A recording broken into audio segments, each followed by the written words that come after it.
Olá, sejam todos muito bem-vindos ao podcast Agrovisão, o imparcial no agronegócio. Eu sou o Biratan Silva, analista em agronegócio. Estou muito feliz de estar aqui dando continuidade a esse episódio do nosso podcast, onde falamos sobre o agronegócio do Maranhão. Esse é um espaço criado para informar, educar e conectar todos os envolvidos no agronegócio, desde pequenos produtores até grandes empresários, passando por técnicos, pesquisadores e entusiastas do setor. Hoje nós temos o prazer de receber no Agrovisão para falar sobre o futuro do etanol no Maranhão, o convidado Milton Campelo, economista e presidente do Sindicanal. Milton, prazer em recebê-lo, agradecemos a sua vinda e, por favor, identifique-se para os nossos internautas. Inicialmente, Biratan, gostaria de agradecer a você essa oportunidade de estarmos aqui no seu programa, que vem ocupar um espaço bastante relevante em termos de informação e comunicação sobre o agro, de forma geral, para o estado do Maranhão. Então, as minhas primeiras palavras são de agradecimento a você, também ao Jornal Imparcial, que inteligentemente, abriu esse espaço que oportuniza essa conversa direta com o seu público, que com certeza é crescente hoje, já que o tema agro está na pauta do dia a dia do Brasil e dos brasileiros. Bom, só para complementar a fala do Milton, o Milton Campelo é engenheiro agrônomo, formado pela UEMA, mestre em economia pelo IDP, Brasília, presidente do Sindicato dos Produtores de Cana, Açúcar e Etanol dos estados do Maranhão e Pará, o Sindicanal. E ele foi convidado para falar sobre o combustível do futuro. Nós vamos debater sobre o etanol de cana e de milho, e a venda direta, RenovaBio, inovações tecnológicas e o impacto social do setor sucroalcooleiro para o Maranhão e Pará, nosso estado vizinho. Então, o que façamos é realmente uma excelente entrevista. Entrevista bate-papo, né, Milton? Com certeza. Quando você faz o que gosta, é uma conversa. Sim. Aqui nós estamos conversando sobre o agro, sobre um setor que é realmente inovador. Ele trabalha com muita inovação, você tem que estar muito atento com relação a isso, o setor sucroalcooleiro. E ainda mais agora, chegando mais uma grande empresa para o nosso estado, de produzindo etanol, não só de cana, também de milho. Então a gente vai abordar esses assuntos. E nesse primeiro bloco, o panorama do setor. O Sindicanal completa 25 anos, em 2025.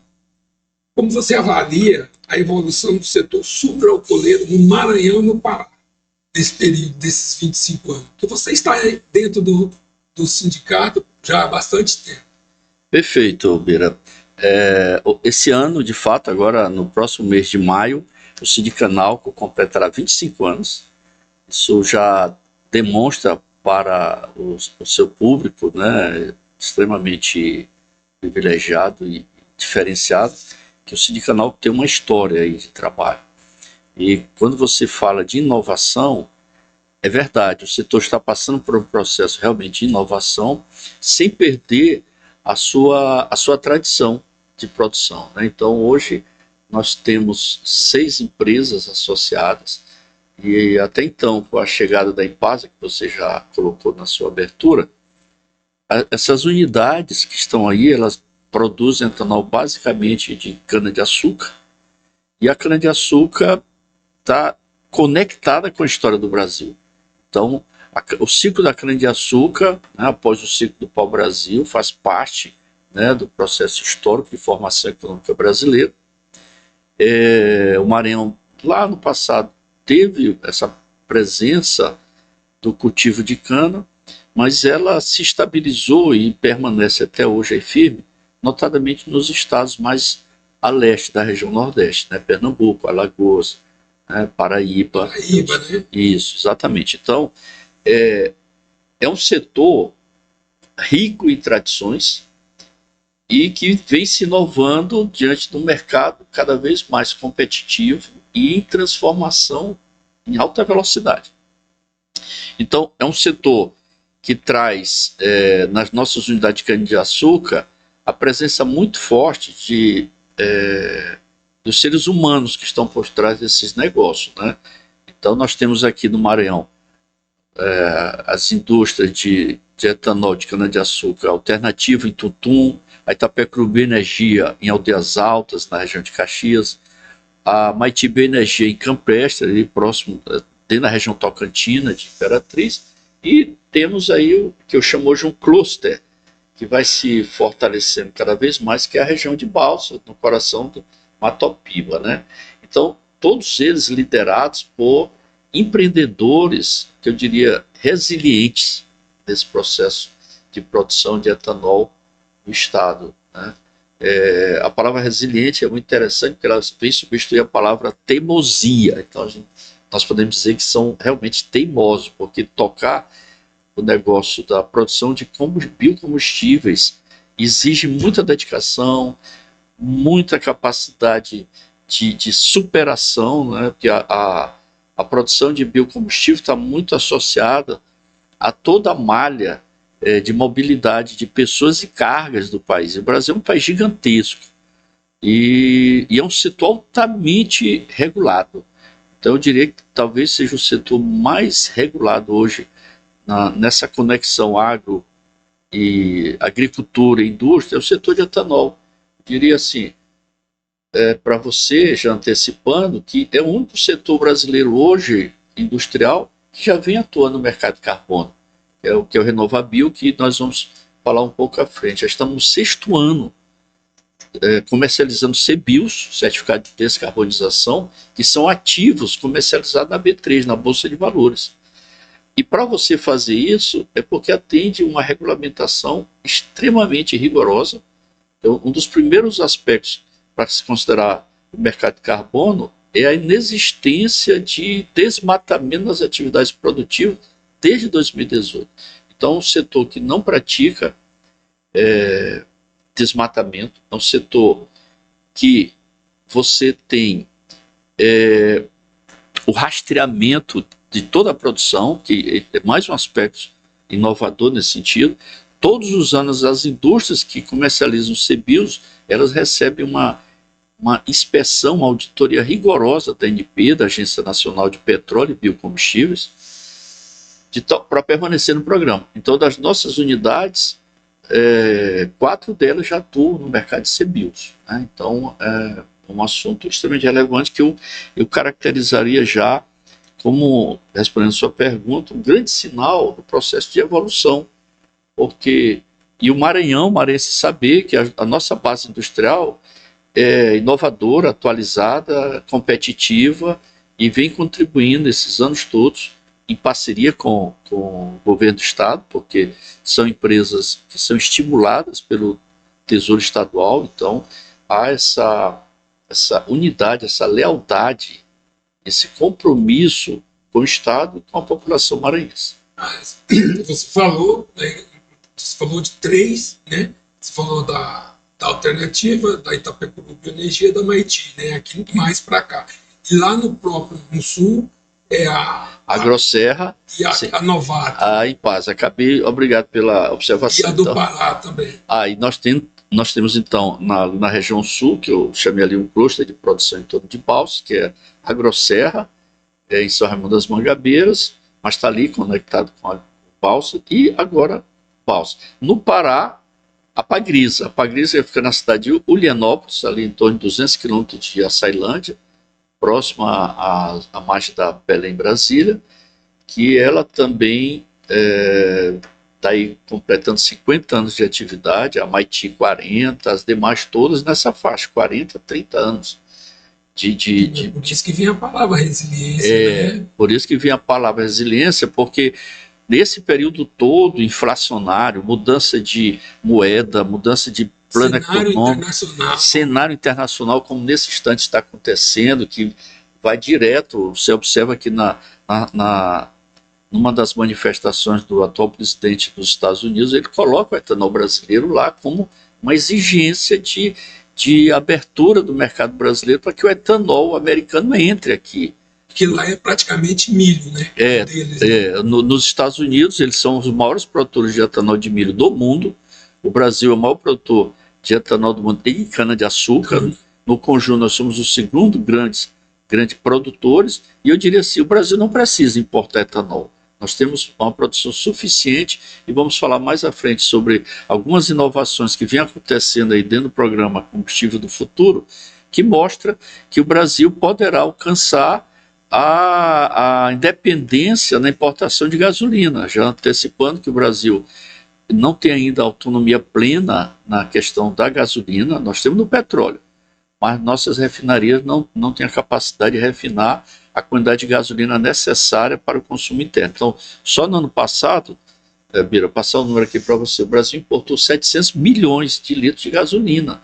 Então, nós já temos hoje em andamento, dentro do que nós chamamos de combustível do futuro, a possibilidade do Brasil conquistar essa autonomia de também não ter necessidade de importar gasolina. Isso vai ter um impacto muito forte na balança de pagamento do Brasil, né? Porque quando o Brasil importa a gasolina, ele importa um dólar. Então, isso são divisas internas da nossa reserva indo para o mercado exterior. Então, nesse instante, nós estamos aguardando o Ministério das Minas e Energia, basicamente o Conselho Nacional de Política Energética, aprovar, o que nós vamos falar daqui a pouco mais detalhe, algumas medidas que tornarão o Brasil autossuficiente em termos de abastecimento de combustível verde, né, que é o que... E nesse aspecto, já adiantando que o Brasil, hoje, em termos de produção de biocombustível e energia renovável, nós estamos em 2050, podemos dizer assim, enquanto o resto do mundo está longe de chegar em 2025. Então, esse é um aspecto muito relevante do setor, que coloca o Brasil bem no centro da geopolítica mundial. Então, o Brasil tem duas forças hoje estratégicas no mundo, que é a segurança alimentar e segurança energética. Só 2 países do mundo têm essa condição, são os Estados Unidos e o Brasil. E o Brasil hoje, então, é um país, é um ator internacional relevante em qualquer cenário geopolítico mundial que possa se apresentar. Milton, o interessante é que o segmento emprega muita gente ainda, né? Porque muitas das colheitas ainda estão sendo, né, manuais, né? Estão se tecnificando, claro, mas emprega bastante gente para o manejo, né?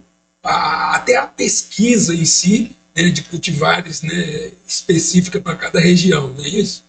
Perfeito. E aí, ainda dentro da questão sobre os 25 anos do Sindicanal, que é a evolução do setor, é dizer, e aproveitando essa questão que o Biratã traz, muito relevante, é dizer que o setor está aí, integrado a esse debate nacional e até mundial, é um setor extremamente organizado, atuante. O Sindicanal, ele hoje tem relacionamento institucional com várias entidades. A nível internacional, a nível nacional, nós estamos integrados ao Bioenergia Brasil. O Bioenergia Brasil é uma unidade nacional que congrega todos os sindicatos dos estados produtores, né? E em conjunto com a Única, que também é uma entidade representativa do setor, mas muito mais assim, sediada em São Paulo, o Bioenergia Brasil tem atuação em todo o país, inclusive São Paulo. Então, pega aqui a região norte, nordeste, que dentro da distribuição geográfica da produção no país, a ANP nos coloca como região norte. E aí você tem o nordeste, o centro e o sul. Então, nós compomos com o Bioenergia Brasil, uma atuação muito forte nesse sentido. Nesses 25 anos, eu quero saudar particularmente a ex-presidente, que é a Cíntia Tizianelli, que esteve há 11 anos à frente do Sindicanal, tocando, muito atuante. muito atuante, é diretora e sócia da Agroserra Industrial em São Raimundo das Mangabeiras, e é hoje uma das grandes líderes nacional em termos desse debate da bioenergia. O Sindicanal tem assento também junto à Federação das Indústrias do Maranhão, a Federação das Indústrias do Pará. Estamos participando pelo Pará, lá na FIEPA, no Conselho Curador da COP30, que é um assunto bastante caro para todos nós, e por conta também disso, a Cíntia hoje, pelo Sindicanal, tem assento junto à Federação das Indústrias de São Paulo, que debate também tema dessa relevância. Então, nesses 25 anos, eu quero dizer o seguinte, que o Sindicanal está aí carregando a tradição produtiva que as nossas indústrias, notadamente que vem da cana-de-açúcar, mantém e vem se renovando. Toda a base industrial de produção de etanol do país, aqui do estado do Maranhão, vem se renovando na velocidade do mercado e das exigências do nosso tempo. Bom, a gente sabe, né, você contextualizou, que o Brasil é líder mundial, né, em açúcar e etanol. Nós, Maranhão, é claro que temos uma participação nesse cenário, né, e como é que você enxerga os números e as projeções do nosso estado perante o cenário nacional e mundial, né? Porque a gente acaba atendendo o mercado internacional, né? Especialmente com relação à nossa participação nesse processo todo, sem a Impasa, que vai entrar em linha, que está entrando em linha esse ano, a nossa participação gira em torno de 0,33% da produção nacional. Você vê, então há um potencial imenso para crescer, né? Isso. Terras nós temos, né? Temos terra e condições edafoclimáticas, né, de solo, de 6 clima. meses de chuva, 6 meses de sol, situações, tem problemas muito... Isso sem falar na infraestrutura extremamente privilegiada que está avançando na malha, né, na logística ferroviária, também na nossa costa portuária. Mas assim, quando eu digo 0,33%, São Paulo responde praticamente 60% da produção nacional, o restante é distribuído. Mas hoje o Mato Grosso vem crescendo nessa participação, né? Estados extremamente relevantes desse processo, que é Goiás, Minas Gerais e toda ali a região Nordeste, vem se destacando. Mas o Maranhão tem avançado, e aí você falou na questão da mão de obra, sim, absorve muita mão de obra, mas hoje o Maranhão e o Pará já tem um diferencial com relação ao próprio Nordeste, que é os nossos mais próximos aqui, pelo nível de tecnologia. Então, as nossas agroindústrias já têm um nível de tecnologia altíssimo, né? Desde o plantio da cana, toda mecanizada, colheita mecanizada, e às vezes a mão de obra ela entra ali para complementar alguma coisa do plantio ou da colheita. Mas tem avançado nisso, o que tem exigido a necessidade, viu, do investimento muito forte na mão de obra, treinamento, capacitação, e aí nós colocamos o Sistema S, o Sistema Sebrae, como extremamente relevante nesse processo, né, através das federações das indústrias, de estar investindo nessa formação de mão de obra qualificada. Porque você pega hoje um trator, uma colheitadeira, tudo via satélite. Você tem ali embarcada uma tecnologia altíssima, né? Então nós precisamos, e as nossas agroindústrias, quem nos acompanha pelas redes sociais, do Sindicanal, percebe que sempre a oferta de mão de obra está sendo colocada ali, a procura de mão de obra cada vez mais especializada. Mas mesmo na condição do trabalho ainda mais humanizado ali, do corte da cana, é um setor que tem um tratamento extremamente comprometido e delicado da mão de obra. Tá? A utilização de equipamentos adequados, porque o manuseio ali da cana realmente ele é bem agressivo em termos de manuseio, né, manual. Então, há um investimento muito forte. É um setor que avançou nesse sentido, porque entende que para você ser competitivo no mercado, você precisa cuidar do lado social e do lado ambiental. Então há esse compromisso e é uma prática hoje, o setor há muito tempo não se tem notícia de algum tipo de evento que contraria as regras, né, a regulamentação do país.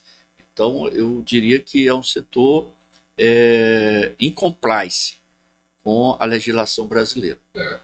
É interessante você tocar nessa questão da tecnologia, no uso de equipamentos, de implementos. Vocês, como sindicato, estão dentro de uma federação de indústria do Estado. E a gente tem que tirar o chapéu para a gestão, você falou do Sistema S, porque o Senai, né, o Senai atua bastante na formação de mão de obra e tudo mais. A exemplo, quando se fala nos grandes parceiros, que é o governo do Estado, a Secretaria de Indústria do Estado, através dos seus programas de incentivos, né, e você vê que a chegada dessa nova empresa, a Impasa, lá na região de Balsas, o Estado, com a Federação das Indústrias, conseguiu levar, inclusive, um simulador de equipamentos, né, para quem é operador de retro, quem é operador de trator.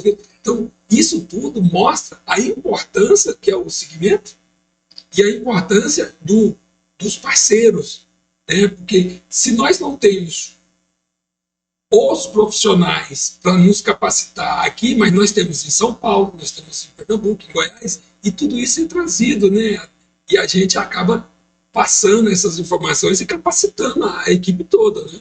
É verdade, assim, o sistema hoje, o sistema S, o sistema das federações das indústrias, também vem se renovando em termos de atuação, e como você falou, às vezes é necessário treinar uma mão de obra em uma tecnologia nova, no manuseio de um equipamento. Então, há toda uma articulação que você traz de Goiás, do Mato Grosso, de São Paulo, de Minas, né? Então, isso é fundamental nessa transferência de tecnologia de uma unidade para outra. E, assim, como eu lhe falei, nós, da produção aqui do Sindicanal, que estamos tanto aqui na Federação das Indústrias do Maranhão quanto no Pará. E atuamos também nos conselhos, né, de meio ambiente, de recursos hídricos. O setor é orientado, né, e orienta para que tem essa representatividade institucional em todos os fóruns com a sociedade, exatamente para estar próximo da sociedade, discutir os grandes temas da sociedade. Nós não, digamos, estamos à parte disso, tanto o investimento no aspecto da produção, quanto também no aspecto da comunicação com o consumidor, e também com as diversas instituições, com a sociedade civil, com a academia. Então, o setor aberto, no sentido de estar sentando à mesa, verificando as situações que possam gerar algum tipo de não conformidade e alimentar isso em termos de atualização e de avanço. Então, você percebe que o setor vem nesse ambiente complexo, que é o mundo atual, se posicionando, se colocando e passando informação correta, que uma delas, inclusive, é a importância do uso do etanol, que a gente, com certeza, vai falar um pouco mais. É interessante. Aqui um assunto que nós queremos abordar é como o RenovaBio tem impulsionado as usinas associadas. Poderia citar algum exemplo de crédito, descarbonização gerada? Explique para o nosso internauta o que é realmente a essência, né, do RenovaBio. Olha, é um dos programas mais avançados do mundo, o RenovaBio.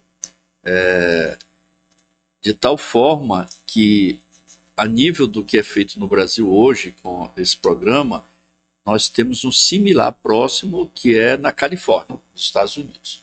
Então, você tem um padrão também de comercialização de certificados do setor, mas no nível de evolução tecnológica do RenovaBio, nós somos a vanguarda hoje no mundo.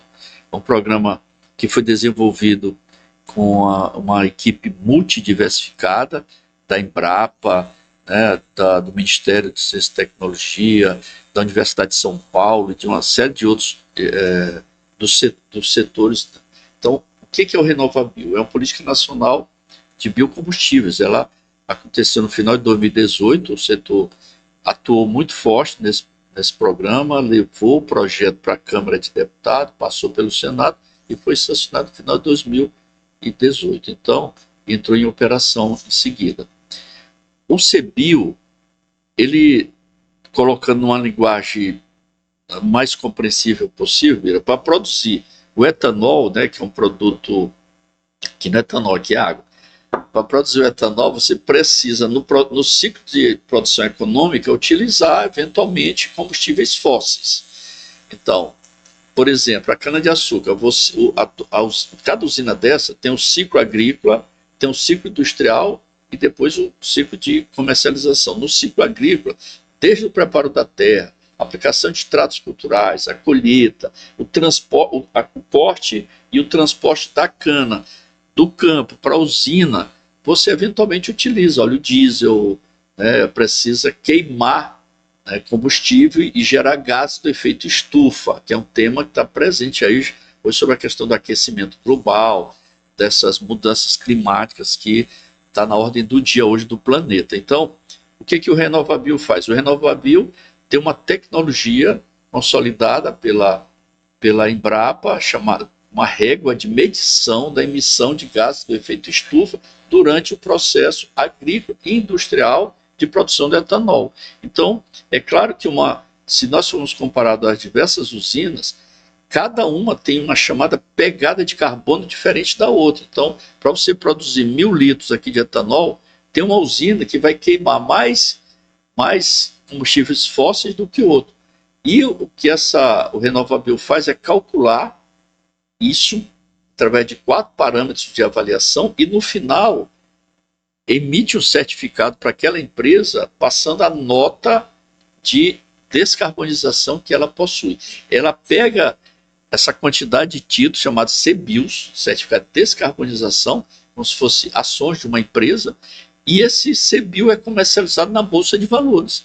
Então, vai depender muito do processo tecnológico, do parque industrial daquela empresa e do processo de manejo de toda a produção da cana, a extração dela, tudo ali. E então, aí já bem aí, ela transporta uma força propulsora da inovação permanente. Que aí força, inclusive, a usina a melhorar os seus processos, porque ela vai ter mais preço, isso, vai ter mais espaço. Isso, vai poder emitir mais CBIOS.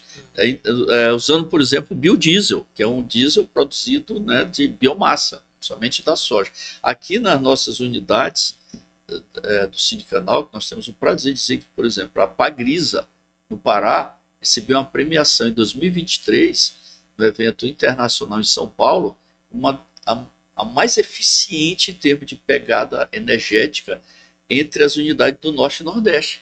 A Grosserra também apresenta uma pontuação altíssima em termos de eficiência energética.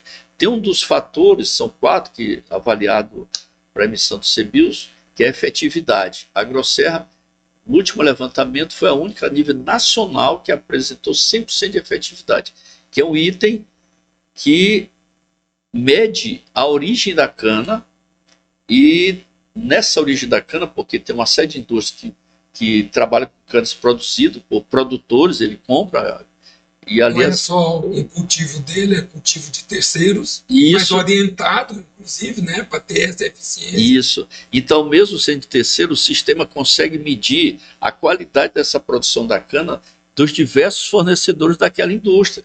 E, às vezes, tem algum problema lá de ordem social, tem algum trabalho escravo, coisa parecida, é detectado. Detectado. Isso joga a pontuação lá para baixo. Agora, você falou em trabalho escravo, é o segundo ano que a lista de trabalho escravo é publicada pelo Ministério do Trabalho e não há existência de nenhuma indústria de etanol ou de açúcar na lista. A questão da consciência, né? Consciência no sistema produtivo, e nessa sistema evolução de parcerias, né?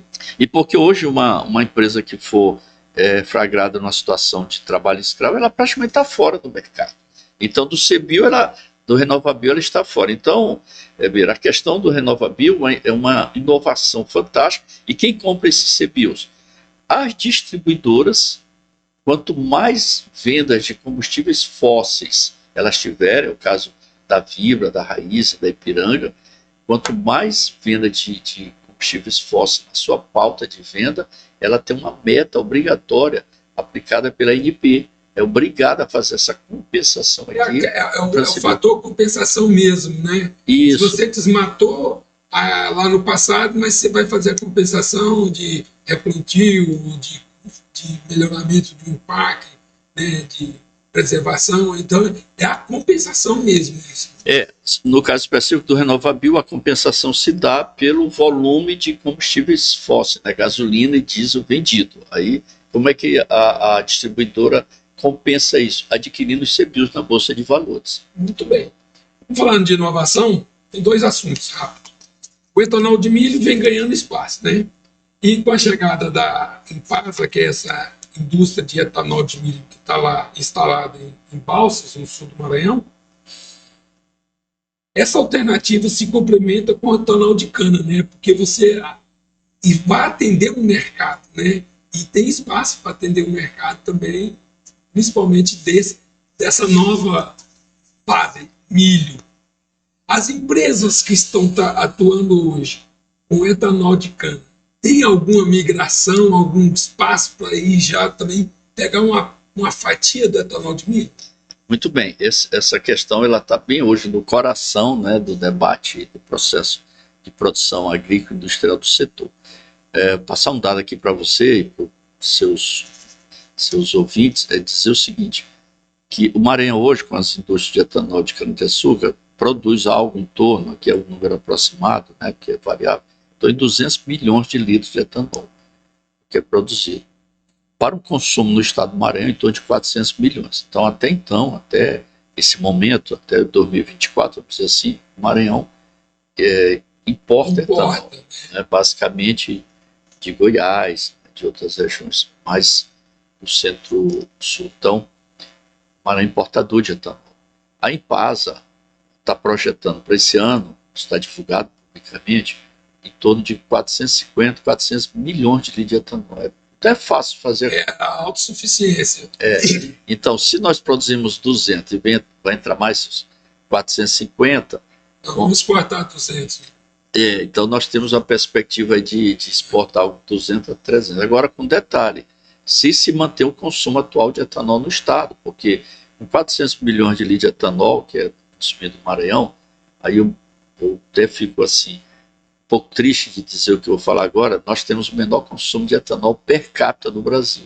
Então nós temos um espaço enorme de aumentar aqui, parte disso é um papel nosso de divulgar as vantagens do produto, da descarbonização que eu acabei de falar, e também dizer que uma das razões do etanol ter esse baixo consumo no Maranhão está inclusive por conta da própria oferta, né? Era 200, agora vai ampliar.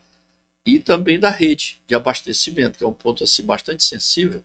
Que hoje os postos que realmente vendem o combustível. Né? Isso, em torno de 50% dos nossos postos não possuem bomba de etanol, né, para vender. Então, esse é um dado que eu gostaria muito que fosse bastante trabalhado nesse sentido. A gente tem conversado com o setor, porque vai aumentar a procura de etanol nas bombas.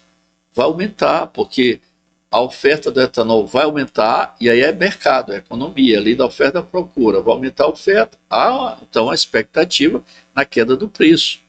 Lembrando também que no caso do Maranhão, nós temos o preço da gasolina no Maranhão um dos mais baixos do ponto de vista relativo com outros estados.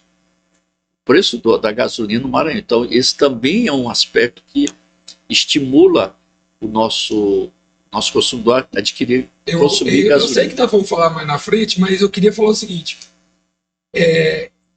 Foi aprovado, não sei, pelo órgão regulador, o etanol C30, qual é a nomenclatura que dá para utilizar? É 30. Explica rapidamente o que significa isso e que isso vai realmente acabar absorvendo esse grande volume, né, de produção de etanol nosso, porque vai começar a ter mais etanol dentro da composição da gasolina. Esse também já está no bojo do programa chamado Combustível do Futuro, e uma das medidas do Combustível do Futuro exatamente é levar essa mistura do etanol, que hoje é de 27%. Aí aqui, Bira, se me permita só uma diferenciação, nós temos dois tipos de etanol ofertado hoje, o anidro e o hidratado. Então, o anidro você não vê, ele está na gasolina. Hoje, a mistura da gasolina C tem 27% de etanol anidro. Então, pego, por exemplo, a Grosserra, que é uma das nossas unidades, ela é a maior produtora de etanol anidro do Norte e Nordeste, a Grosserra. Então, ela é especializada na produção de etanol anidro, que vem misturado com a gasolina, então é 27%. Mas também pode produzir o etanol hidratado. Então, o hidratado é esse quando você passa no posto, está lá álcool, né, etanol, aquele é o hidratado. Na gasolina C, né, porque tem a gasolina A que é pura, é para os veículos bem antigos e também para alguns veículos importados, que eles são puro sangue em termos de combustível. Exigência, né? Então, que é a gasolina A, que ela é bem mais cara. Nós temos a maior frota de carro flex do mundo. O carro flex é uma invenção brasileira. Então nós temos aí 40, 50 milhões de veículos flex no mundo, 30 milhões rodam no Brasil. Então é a invenção brasileira de sucesso. Então o carro flex ele pode funcionar com a gasolina C, que é gasolina com os 27,5%. A grande maioria do nosso consumidor maranhense tem carro flex, ele se abastece com gasolina, mas o carro flex está preparado para funcionar com 100% do etanol hidratado, que é muito mais em conta, e tem ele na nossa página aí do Cinecanal, ontem mesmo nós colocamos um vídeo onde demonstra que a gasolina suja mais o motor do que o etanol, e tem um efeito descarburante aqui. O etanol, enquanto a gasolina, digamos, tem uma carbonização do ambiente, que tem um impacto na temperatura de 100% de carbonização, o etanol é menos 90% de carbono. Então, aí às vezes, em outros debates que eu tenho participado, as pessoas dizem, não, mas o etanol precisa ter um preço em torno de 70% pelo menos da gasolina. Não, isso aí é uma tradição que ficou lá do lançamento. Isso está superado. Do pró-álcool. Lá atrás. Então, todo mundo, se você conversa com motorista de aplicativo, não, mas tem que ser 70%, então não vale a pena. Eu diria assim, quando você compra o azeite na alimentação, ele é mais caro do que o óleo. Mas a pessoa paga pelo azeite por quê? Porque sabe dos benefícios que o azeite traz para a sua saúde. Eu diria que o etanol é a mesma coisa. O etanol é o azeite do carro, certo? E a gasolina é o óleo normal, que na hora em termos de qualidade da saúde humana, o azeite é mais interessante. Então eu diria assim, o consumidor bem consciente, sabendo das vantagens da descarbonização para o futuro do planeta e o equilíbrio ambiental, eu pagaria 2 vezes mais pela gasolina, porque esse aqui eu sei o que eu estou fazendo, estou contribuindo para... E aí, um dado interessante, São Paulo sempre foi conhecido como um estado, no passado, com poluição ambiental fortíssima. Forte. Ninguém fala mais hoje de poluição do ar em São Paulo. Agora, se você for fazer uma pesquisa aí no Google, vai ver que o consumo de etanol em São Paulo é maior do que da gasolina. Então, a descarbonização... Há uma consciência, né? Sim, então é esse debate que nós queremos trazer para o Maranhão, Biri, e nós achamos que espaços como esse seu são fundamentais para a gente começar a fazer esse tipo de debate aqui no Maranhão. Milton, eu já tive algumas conversas com você, inclusive viajamos junto, e você falou uma certa vez da necessidade do poder público estadual exigir que as frotas dos veículos fossem realmente abastecidas mais com etanol, né? Como é que está esse assunto? Vocês têm avançado nisso perante o governo do Estado, Isso. a Secretaria da Fazenda, a Secretaria de Indústria? Essa está na nossa pauta, viu, Bira? Porque primeiro o setor conquistou a questão da venda direta, né, que eu acho que você vai abrir um espaço para falar sobre isso.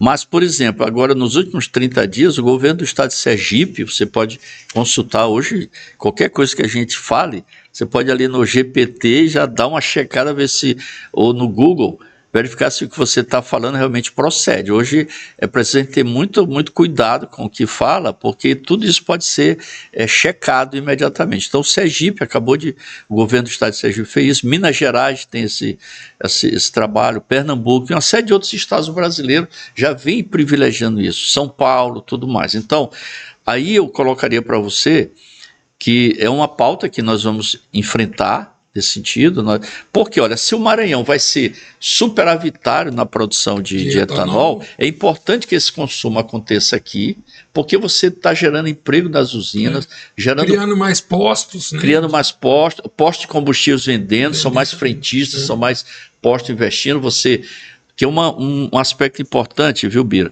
É a relação da comunidade com as nossas indústrias, que é uma relação de pertencimento. Então, você chega em Aldeias Altas, por exemplo, você vê o carinho, quando tem algum evento lá na... Aldeias Altas, o internauta, é onde está Itapecurubi Energia, fica ali a 40, 45 quilômetros de Caxias. Então, ali, você pega Aldeias Altas, no brasão do município, tem lá a cana-de-açúcar lá no brasão, e você conversa com as pessoas e vai escutando as histórias na Agroserra, na Maiti, na Alternativa, que é um fato, na Pagrisa, que é um fato muito interessante nas nossas plantas industriais. Primeiro, todas as engenharias você encontra ali, numa indústria dessa, todas as engenharias, do engenheiro agrônomo, do ambiental, do civil, florestal, produção, elétrico, ambiental, todos.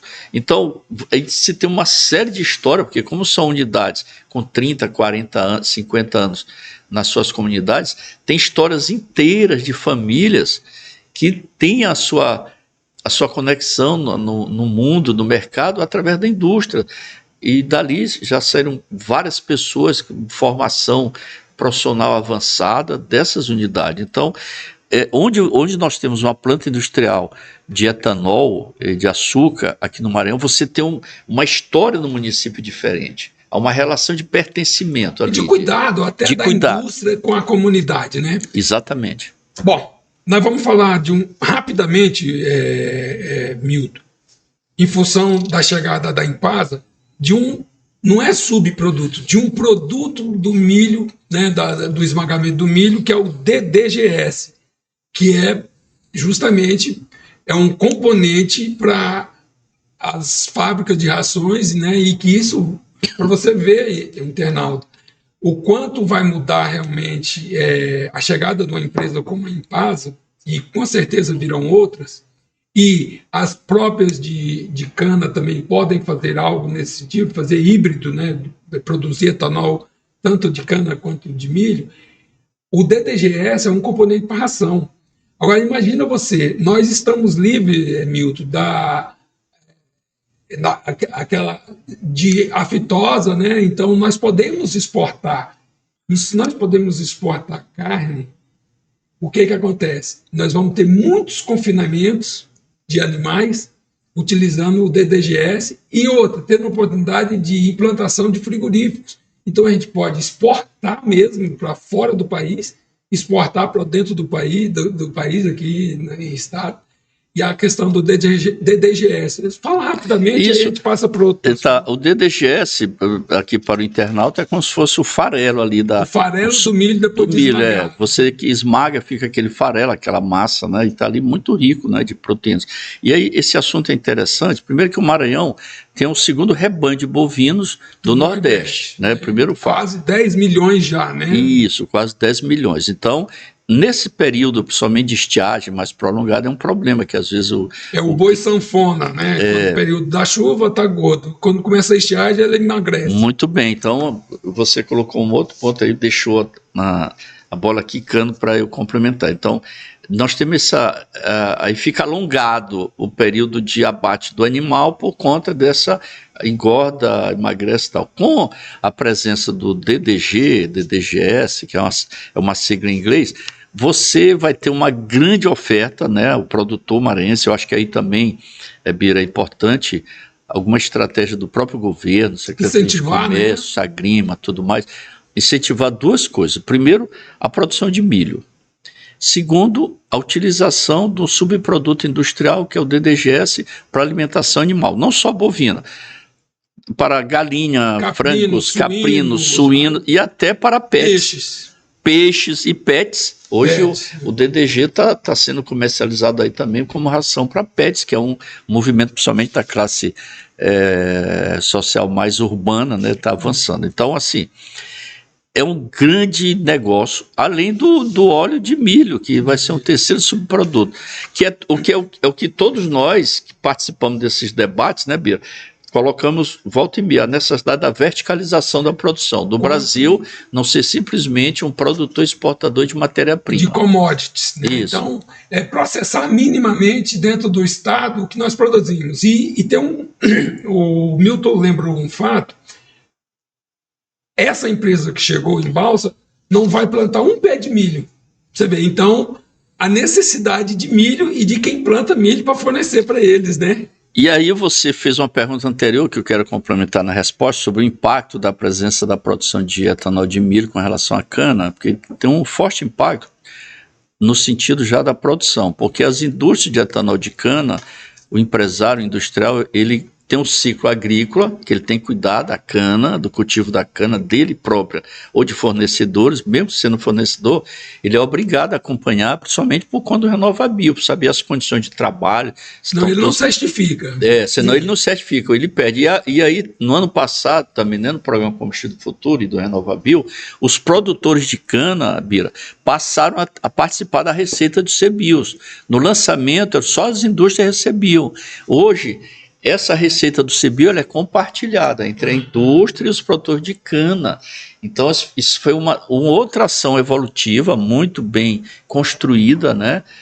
Com todos nós do setor, representantes participando desse debate. Isso foi aprovado no Congresso Nacional. Então, já está valendo. Então, o produtor da cana, isso obriga o produtor da cana, ele passa a ter uma receita adicional do CBIOS, que é da descarbonização, melhorar o seu processo produtivo. No caso da cana-de-açúcar, então o dono da empresa, dessas indústrias, ele tem o ciclo agrícola, está terminando aqui, começa a colher, inicia o ciclo industrial. Aí termina aqui, ele já tem um ciclo agrícola. Então ele tem um consumo realmente de gestão muito intenso no processo. E aí, que é uma das questões também que, na comparação de um com o outro, é que a indústria de etanol de cana acaba ficando em alguns períodos ociosos, parados, por falta da cana. O milho, você colocou bem, o modelo de produção de etanol de milho, ele não cuida do ciclo agrícola, ele compra a produção, estoca e vai moer isso aí para gerar o subproduto. Então ele precisa de uma rede enorme de fornecedores, né? De agricultores. E aí tem um debate também que é importante colocar para você, que é um debate internacional, principalmente vindo da Europa, que nessa disputa de mercado eles acham que o Brasil, eles tentam frear o avanço da produção de biocombustível. E acham que nós estamos desmatando. Não, e também que essa produção compete com a não oferta de alimentos. Quando, na verdade, você tem indústria de etanol de milho que ajuda a produzir proteína. Proteína animal, que você tem, além da energia, que é o biocombustível, do óleo de milho, você tem o DDGS, que vai potencializar a oferta de proteína. E hoje o Brasil é um dos grandes fornecedores de proteína do mundo. O Milton, isso às vezes é o prêmio, para dizer o contrário, de ser eficiente na produção. Você incomoda quem está lá fora e acha que nós estamos fazendo errado. Né? Mas nós fazemos corretamente. Enquanto eles têm uma safra anual, por várias ações, nós temos até 3. Então, esse milho que é utilizado hoje na produção de etanol, no caso brasileiro, ele é um milho que entra depois da colheita da soja. É o safrinha que chama. Safrinha chamado. Vamos lá. Desafios e oportunidades. Quais os principais obstáculos, isso aqui pode ser rápido, para expandir a produção no Nordeste, especificamente no nosso aqui, e aí se analisa logística, clima, financiamento. Nós temos esse tripé aí, logística, clima e financiamento para expansão. Esse também é um debate muito interessante, porque eu falei aqui para você assim, a partir de agora, esse etanol que, por exemplo, entrava de Goiás aqui para o Maranhão, ele vai ser refriado de volta para Goiás. Então, as indústrias de Goiás estão tendo esse debate. Naturalmente, eles devem deslocar isso aí também para São Paulo, para Minas, disputar com o mercado que já estão consolidados. Ou aumentar o que a gente chama de cristalização, a oferta de açúcar, que também está super valorizado no mercado internacional. Agora, a entrada em operação e a oferta de etanol de milho, hoje, que o mercado brasileiro aqui do Nordeste, em torno de 1 bilhão de litros de etanol, esse etanol também aqui, ela passa um desafio muito intenso para os nossos produtores ali de Pernambuco, Alagoas. Já são mais antigos. Já são mais antigos, então eles já começam a sentir essa concorrência que ela extrapola a fronteira maranhense. Então vai derramar, vamos dizer assim, Bira, nós estamos aqui ao nível do mar e Balsas está lá 300, 400 metros acima do nível. Nós vemos um tsunami de etanol derramando por todo o estado e que vai precisar seguir para algum mercado. E um dos mercados é o Nordeste. Como você colocou aqui a questão do Nordeste, eu diria o seguinte, ó, em termos de logística, nós participamos agora pela manhã do encontro lá da Verde, sabe que o Maranhão precisa, o Nordeste investir, está aí a saída de uma estrada de ferro como Porto Franco, Balsas, seria fundamental para essa logística. Você viu lá o custo, né? 27 milhões o quilômetro de ferrovia. É o custo, imagina para a gente fazer 240, 280 quilômetros. E ele respondeu uma pergunta muito interessante, que basta circular pelas rodovias maranhenses, principalmente nesse eixão aqui que vai para o sul do estado, ele dizendo, olha, o transporte com os caminhões, que é a tradição, vem até o Porto de Itaqui com milho, soja, volta com fertilizante. Então, quem trafega pela 135 aí para Presidente Dutra, com bitrens, tritrens. Nos dois sentidos. Então, ele falou uma coisa muito interessante. Até 500 quilômetros compensa. Compensa fazer isso.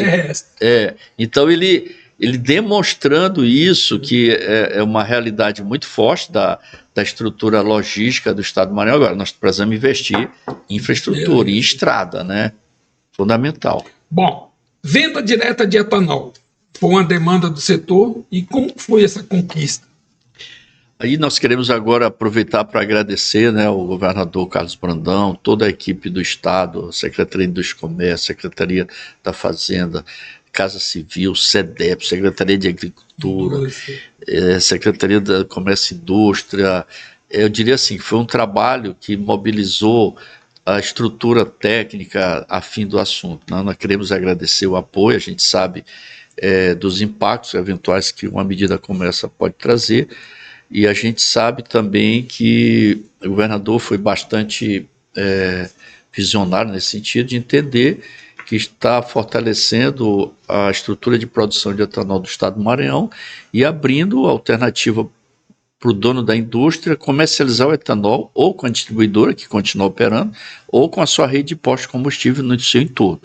Tecnicamente, nos outros estados que a venda já funciona há bastante tempo, tem mais ou menos um modal, que é um posto de combustível que fica até 100 km de distância daquela usina, vale a pena fazer a compra direta, né? Com os custos ali do frete.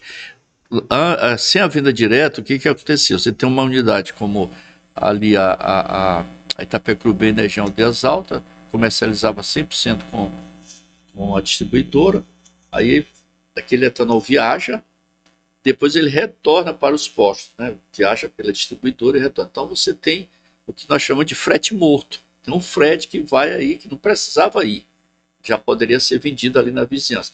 Eu até citei o caso da Itapecuru, mas eu quero fazer um destaque aqui. É uma das poucas, que eu saiba mesmo, é a única que utiliza a rede ferroviária ali no Nordeste. A Itapecuru tem ali, que fica ali na Aldeias Altas, Caxias. É transnordestina. Tem um etanol duto, tem a tubulação de etanol que sai da indústria, que vai até um terminal ao lado da ferrovia, que abastece no trem os vagões, ou vem aqui para São Luís ou desce para o Nordeste, Teresina e vai. Então, é uma ação inovadora também de logística que a Itapecuru fez, que é uma empresa também que vem investindo em tecnologia, inovação, em ampliação de espaço e tudo mais. Então, a venda direta, portanto, como nós temos as nossas unidades, elas estão bem distribuídas no estado, em Tuntum, ali em torno de Tuntum você tem Presidente Dutra, São Domingos, Colinas, Barra do Corda, Grajaú, né? Aldeias Altas, um grande grupo de municípios também, né? Desde Caxias, Codó, Timon, até Piauí ali, Teresina, entrando mais para o centro do estado, chegando até São Domingos, tem todo esse espaço. Amaiti, lá em Campreste, na região Tocantina, você está cercado ali de vários... Porto Franco, Ribamafequim, Estreito, Imperatriz. Então, eu diria que mesmo com a questão da Empasa, que vai ter uma grande oferta, e isso a gente tem que conversar internamente, se cada unidade nossa produtiva criar essa sua rede de relacionamento no seu entorno, ele assegura uma comercialização vantajosa, tanto para a indústria quanto para o consumidor e para o posto de combustível, num processo de uma regionalização, certo? Porque com certeza não haverá assim, uma concorrência, competição entre as nossas. É o nosso a atuação que vem se fazendo hoje dentro do Sindicanal. Eu vou falar rapidamente, porque nós temos mais 3 assuntos aqui. Sim. O projeto social que as empresas do segmento sucroalcooleiro desenvolvem.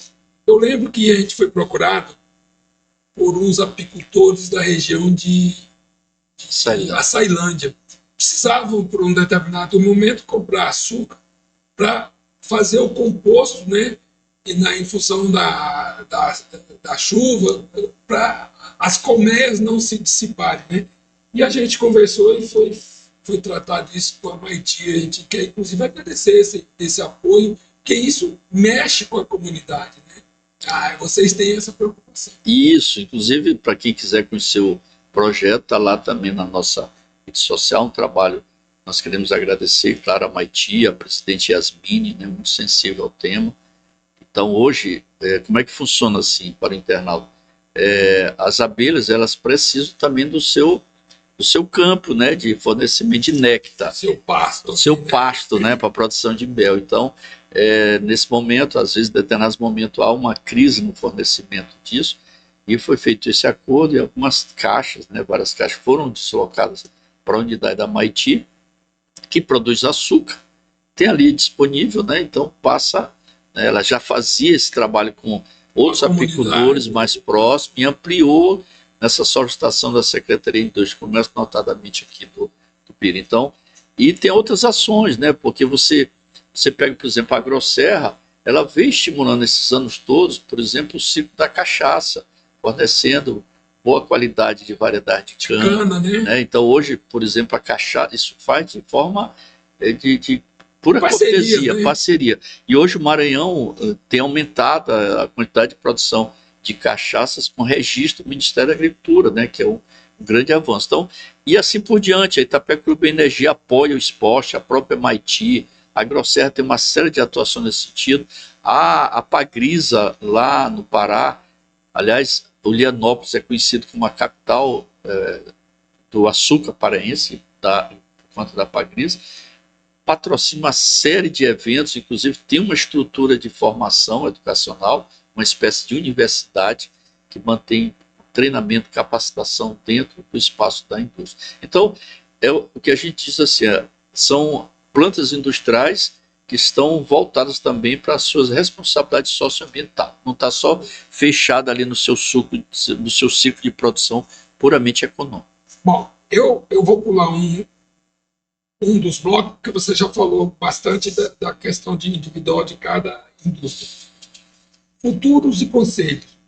O que o Maranhão precisa para se tornar um hub nacional de biocombustível mesmo? Que eu acho que ele já é um hub, né? Já. 70% da gasolina que passa que vai para o país, parece que passa pelo porto de Itaqui.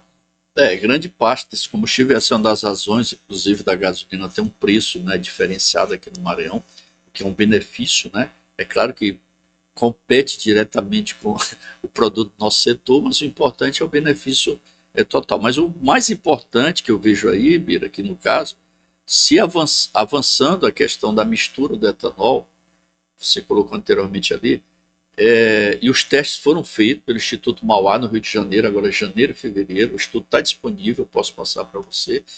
Todos os testes comprovaram a eficiência do funcionamento dos motores eólicos, foi colocado pelas montadoras que conduziram esse teste, testaram tecnicamente, o relatório mostra isso.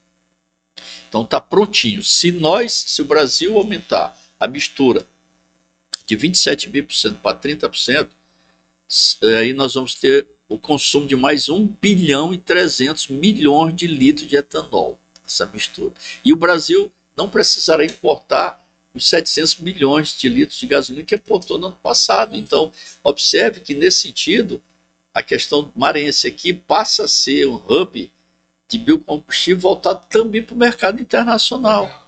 Então, assim, eu acho que esse é um tema extremamente estratégico, né, porque além do próprio etanol nosso nessa condição, ele pode trazer o etanol de Goiás, que já vem para cá, mesmo com o custo do frete maior. Mas agora com a ferrovia Norte-Sul aí cada vez mais ativa, tem como haver na logística aqui da exportação brasileira, que foi o grande projeto Norte-Sul, carrear esse combustível, né, que é produzido no centro-oeste, tal, que vai muito ali na direção de Santos, Paranaguá, vir aqui para o Nordeste e já ganhar aqui na distância para o porto e para o mercado internacional, até porque ele coloca no navio lá em Santos, e há um registro aí de marés que mostra que as correntes marítimas na costa brasileira, elas são mais descendentes, no sentido do sul. Então o navio carregado lá em Santos, ele enfrenta a correnteza. Aqui, a partir do determinado ponto do Nordeste, as curvas são ascendentes, até pelo fluxo do rio Amazonas para dentro do Oceano Atlântico. Então, ele ganha isso, solta o navio aqui, como a gente fazer com um navio de papel, brincando na calçada, ele vai embora pela corrente, né? Então, eu acho que aí tem uma visão no sentido do Maranhão nessa condição de exportação. Bom, eu gostaria de deixar você à vontade para... Por que nós não abordamos aqui que você gostaria de falar para os nossos internautas?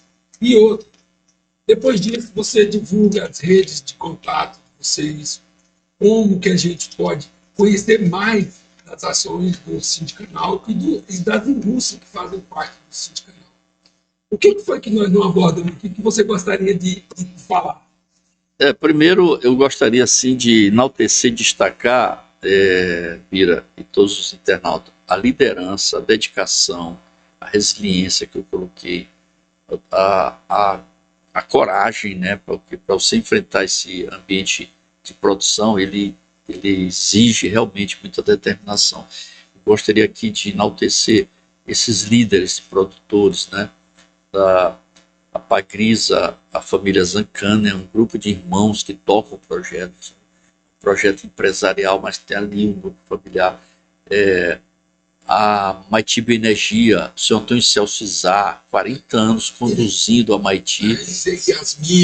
Agora ela está fazendo a transição da gestão, passando para a Yasmine, que é uma jovem advogada, assumindo aí esse desafio de tocar o projeto Maiti, que é um projeto também vitorioso, vencedor.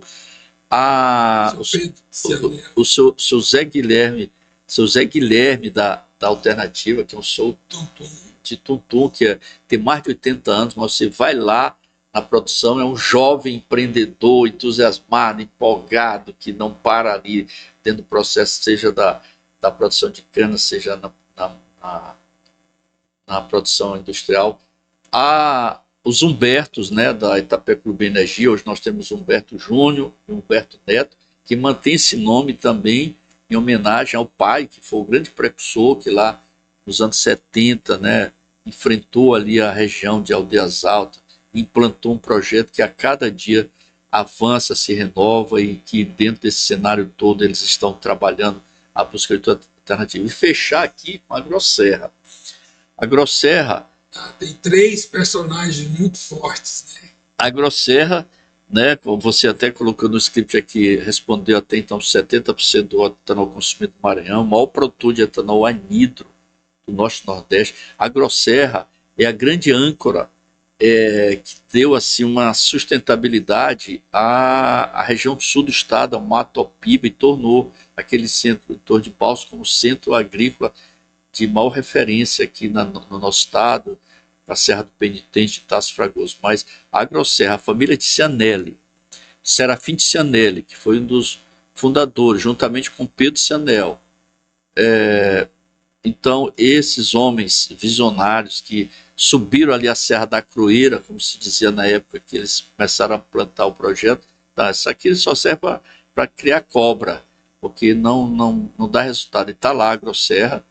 Hoje, em sucessão ao Serafim, a Cíntia, uma liderança feminina ativa, atuante, que faz agora a gestão. Ela está há 23 anos nesse processo após a morte do pai, ali na labuta com Pedro, que também já está fazendo a sucessão em vida ao Túlio, jovem engenheiro agrônomo, né, formado em Piracicaba, que toca a operação em cima da serra, na produção, né, e a Cíntia mais na parte financeira, administrativa e tudo mais. Então eu quero aqui, Biro, agradecer essas pessoas que acreditaram no Maranhão, que acreditaram no Pará e que conseguiram juntar vários maranhenses também que abraçaram esse sonho nessa rotina diária de bastante desprendimento de trabalho e que também vem honrando os compromissos com o próprio governo do Estado, nessa geração de governantes que o Estado já teve, né, porque são empresas de 30, 40 anos, até 50 anos aí. Então a geração de governantes assumiram esse compromisso, estão firmes na produção e agora enfrentando toda essa mudança que está acontecendo e cada um tomando a decisão. Eu quero dizer que a Pagrisa, no Pará, é a primeira indústria flex aqui, que produzia etanol só de cana, agora também de milho. A Agrosserra se preparando também para a produção de etanol. E por último aí a Impasa. Impasa, que é a caçula, né? Que é a caçula do sindicato. Caçula do sindicato, que acreditou no Maranhão. Seu Antônio, o Rafael, né? Seu Chico, né? Seu Zezinho, desculpa, e toda a sua equipe, a Fabiane. Seu José, né? Seu José, né? Que está à frente, como ele é mais discreto, né? Mas o Rafael Ranzolini, que está aí à frente da operação, ao escolher o Maranhão, eles não escolheram à toa. Eles analisaram uma série de fatores e realmente concluíram que valeria a pena aqui investir. Então, se você permitir, eu coloco mais um aí na história. Que é o Milton Campelo, que está direto com esse povo todo. Né? Muito obrigado. A sua participação, Milton, ela é muito importante para todo o sindicato, para quem vive do sucroalcooleiro, né? A gente acompanha você e a gente fica muito feliz. Bom, amigo, a gente quer agradecer a todos os parceiros do sucroalcooleiro que fazem esse Maranhão realmente estar aí com o nome de produtor de etanol e de açúcar. E colocamos os microfones aqui do Imparcial tudo à disposição. Quando tiver novidade, procure a gente, procure a redação do Imparcial, né? E vamos divulgar isso, né? Divulgar e incentivar as empresas e indústrias do nosso estado a colocar combustível realmente produzido aqui. Utilize etanol maranhense na sua frota, né? E vamos buscar até isso. De repente pode ter um incentivo para os frotistas que quiserem, né, utilizar etanol. Muito obrigado pela sua participação. Hoje nós tivemos o nosso amigo Milton Campelo, presidente do Sindicanal, falando sobre o combustível do futuro, que é o etanol. E foi um grande prazer conversar com ele e saber um pouco mais sobre o segmento. O nosso próximo podcast, nós teremos aqui o Raimundo Coelho, presidente da FAEMA, que também é um grande parceiro do grupo, né? E será um prazer. Muito obrigado a todos e procure as nossas redes sociais do Jornal Imparcial e participe. Até participando como um anunciante do podcast, viu? Procura a comercial do jornal. E muito obrigado a todos. Uma excelente Páscoa. Amém, para todos nós.